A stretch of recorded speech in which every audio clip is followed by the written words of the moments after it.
అధ్యక్ష, మొదటిసారి హౌస్ లో మాట్లాడడానికి అవకాశం ఇచ్చినందుకు ధన్యవాదాలు.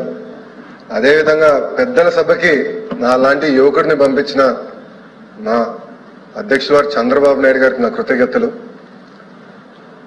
రెడ్డి సుబ్రహ్మణ్యం గారి పరిచయం నాకు చిన్నప్పటి నుంచి ఉంది. ఎందుకంటే మా అధ్యక్షుల వారు చంద్రబాబు గారు ప్రధాన కార్యదర్శి ఉన్నప్పుడు రోజు ఇంటికి వచ్చేవారు. అన్నగారి దగ్గరికి వెళ్లే ముందర ఆయనతో చాలా సందర్భాల్లో ఆడుకున్నట్టు కూడా నాకు బాగా గుర్తుంది.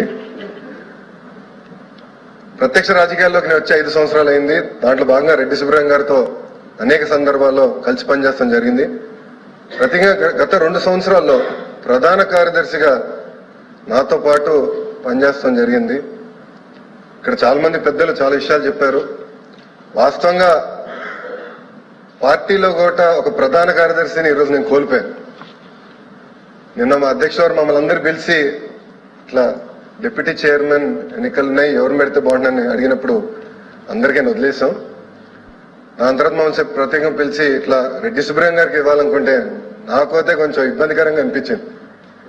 ఎందుకంటే ఒక అద్భుతమైన ప్రధాన కార్యదర్శిని మేము కోల్పోతున్నాం పార్టీలో.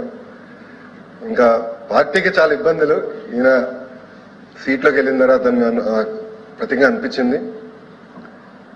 ఇంకో పక్కన ఆయనకి స్పీడ్ ఎక్కువ, సందేహం ఏం లేదు. కానీ సమస్యల మీద ఆయన పోరాడతారు.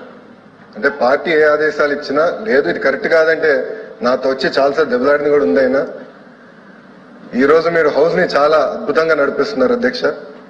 నేను పెద్దలందరూ నన్ను అడిగారు ఎలా ఉంది నీ ఎక్స్పీరియన్స్ మొదటిసారి అంటే నేను అందరు చెప్పా ఆ హౌస్ ఇంకా చూడలేదు, కానీ టీవీలో చూస్తే మటుకు ఇక్కడ హౌస్ ఒక పద్ధతి ప్రకారం నడుస్తుంది. పెద్దల హౌస్ సమస్యలను చర్చిస్తున్నాం. ప్రతిపక్షం కూడా చాలా మంచి అభిప్రాయాలు ఇస్తున్నారు. ఆయన కూడా నేను రాసుకుంటాం జరుగుతుంది. మీలాగా హౌస్ ని ఒక పద్ధతి ప్రకారం నడిపించగలుగుతారని ఆశిస్తూ నేను సెలవు తీసుకుంటాను.